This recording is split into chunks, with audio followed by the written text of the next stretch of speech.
அதிமுகவை சேர்ந்த 90% தொண்டர்கள் தாவேக பக்கம் வருவதற்கு விரும்பிவிட்டனர் என்று அமைச்சர் ஆதவ் அர்ஜுனா தெரிவித்திருக்கிறார். இது தொடர்பான மேலும் விவரங்களை தருவதற்காக செய்தியாளர் நௌஷத் இணைப்பில் இருக்கிறார். நௌஷத், வணக்கம். அதிமுகவை சேர்ந்த 90% பேர் தாவேகாவில் இணைய விருப்பம் தெரிவிக்கிறார்கள் என்று அமைச்சர் ஆதவ் அர்ஜுனா தெரிவித்திருக்கிறார். என்ன தகவல், முழு விவரங்களை சொல்லுங்க.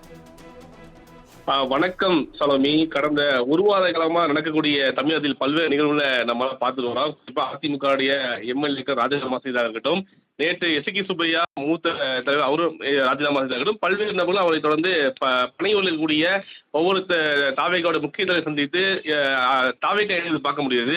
இருந்தபோது கூட இன்று பனையூரில் 200க்கும் மேற்பட்ட அதிமுகவினர் தாவேகாவில் இணைந்திருப்பது மிக முக்கிய ஒன்றாக பார்க்கப்படுகிறது. அவருடன் மிக முக்கியமாக அமைச்சர் செங்கோட்டையன், அமைச்சர் ஆதவ் அர்ஜுனா பங்கேற்கிறார். மிக முக்கியமாக மேடையில் பேசும்போது ஆதவ் அர்ஜுனா 90% அதிமுகவினர் தாவேகாவிற்கு வருவதற்கு விருப்பம் தெரிவித்திருக்கிறார். மேலும் பண்ணையாறு மணலில் உள்ள திமுகவினரை பொறுத்தவரையும் பண்ணையாறு மணலில் இருந்ததுதான் தேர்தலில் அவர்கள் தோல்வி காரணம் என தெரிவித்திருக்கிறார்.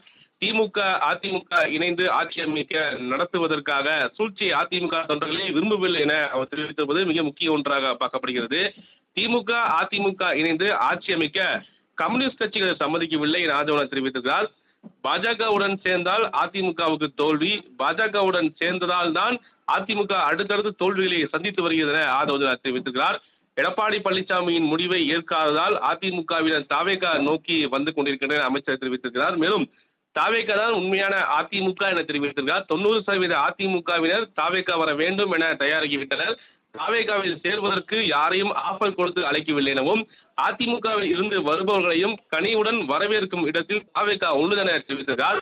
எம்ஜிஆர் வழியில் நடக்கும் தாவேகா உண்மையான எம்ஜிஆர் வழியில் நடப்பதுதான் தாவேகா தான் என தெரிவித்திருப்பது மிக முக்கிய ஒன்றாக பார்க்கப்படுகிறது. மேலும் அவர் பேசுகையில் செங்கோட்டையின் முன்பாக தாவேகா இருக்கும்போது அவர் பல்வேறு நபர்கள் ஏளனமாக பேசியிருந்ததாகவும், சின்னப்பர்களுடன் சேர்ந்து எவ்வாறு இவர் கட்சியில் பயணிக்க போகிறார் என்ற விமர்சனம் வைத்ததாகவும், ஆனால் தற்போது இவர்கள் ஆட்சி அமைத்திருக்கிறோம், அப்போதே அவர் குறிப்பாக மக்களுடைய அடிநாளத்தை பிடிந்ததால்தான் செங்கோட்டை அவர்கள் தற்போது அமைச்சர்களால் கட்சியும் ஆட்சிக்கு வந்திருக்கிறது.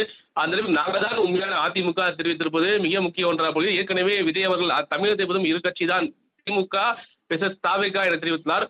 அதிமுக இல்லத்தில் தாவேகாவா அதிமுகவை உருவாகிறதா என்ற கேள்வி வந்திருக்கிறது. ஏனென்றால் அதிமுக நிர்வாகி முழுவதுமாக தாவேகா பக்கம் இழுப்பதற்கான சூழ்ச்சியை ஆதவ் ஈடுபடுவதாக கூட தொடர்ந்து அதிமுகவை சேர்ந்த பல்வேறு மூத்த தலைவர் கூட கருத்து தெரிவித்திருந்தார்கள். அந்த அடிப்படையில் தான் இன்று அதிமுகவை சேர்ந்த பல்வேறு நிர்வாகிகள் ஆதவ் அர்ஜுனா, புஷ்டியானந்த் மற்றும் செங்கோட்டை முன்னிலையில இனி பணிகளில் தாவேகாவில் இணைந்திருப்பது மிக முக்கிய ஒன்றாக பார்க்கப்படுகிறது. சலோமி, தங்களின் முழு விவரங்களுக்கு நன்றி நௌஷத்.